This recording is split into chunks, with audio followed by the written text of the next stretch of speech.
Most people think they're lazy. They believe something is broken inside them, that they lack discipline, that they're missing motivation everyone else seems to have. They look at their life and assume the problem is effort. They're wrong. Laziness is rare. Avoidance is everywhere. Avoidance doesn't announce itself. It doesn't look like failure. It doesn't look like giving up. It doesn't even look like doing nothing. It looks reasonable. It looks calm. It looks like waiting. It looks like telling yourself you're being smart instead of reckless. Avoidance sounds like responsibility. I'll start when I'm ready. I just need more clarity. Now isn't the right time. I'll do it when things settle down.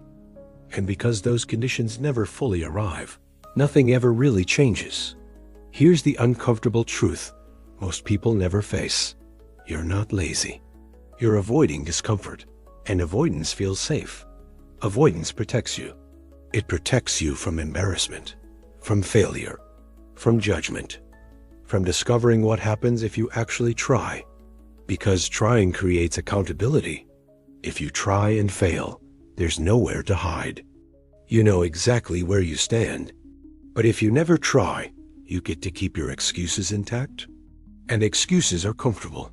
Think about how often you've said, "I'll do it tomorrow."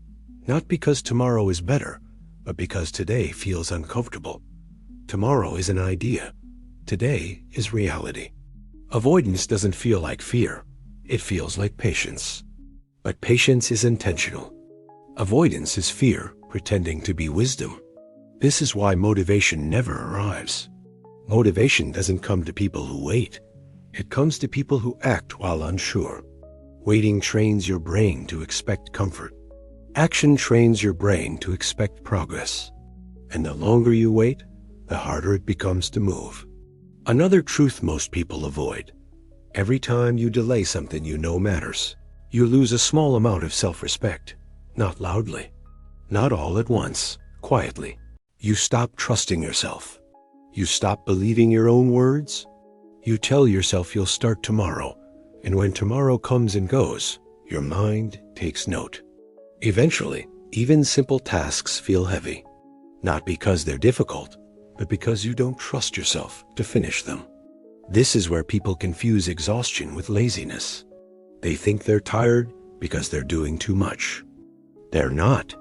They're tired from carrying unfinished decisions, unmade choices, avoided conversations, postponed actions. Unfinished things drain more energy than hard work ever will. Avoidance also creates noise. You stay busy. You fill your calendar. You distract yourself with small tasks, content, routines, but none of it moves you forward. Movement without direction feels exactly like standing still. And deep down, you know the difference. This is why comparison hurts so much.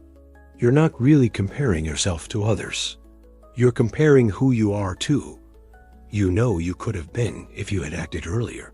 That's what stings. Not jealousy. Regret. Here's another uncomfortable truth.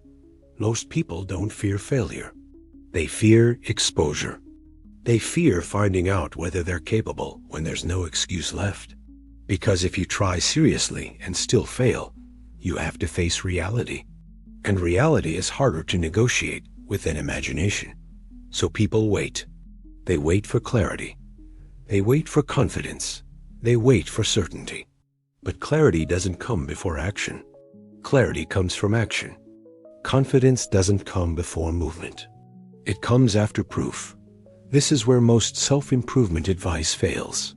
It tells you to feel ready first, but readiness is a myth. No one feels ready to do the thing that matters. They feel fear. They feel doubt. They feel resistance. And they move anyway.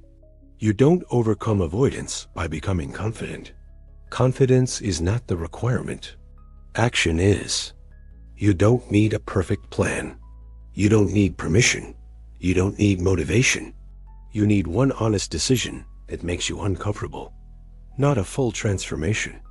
Not a complete life overhaul. One action you've been avoiding because it exposes you. The conversation you keep postponing. The habit you keep delaying. The step you keep negotiating with yourself about. That's where momentum starts. Most people wait for fear to disappear. It never does. Fear shrinks only after movement, never before. The people who change are not braver than you. They just stop negotiating. You're not behind because you're lazy.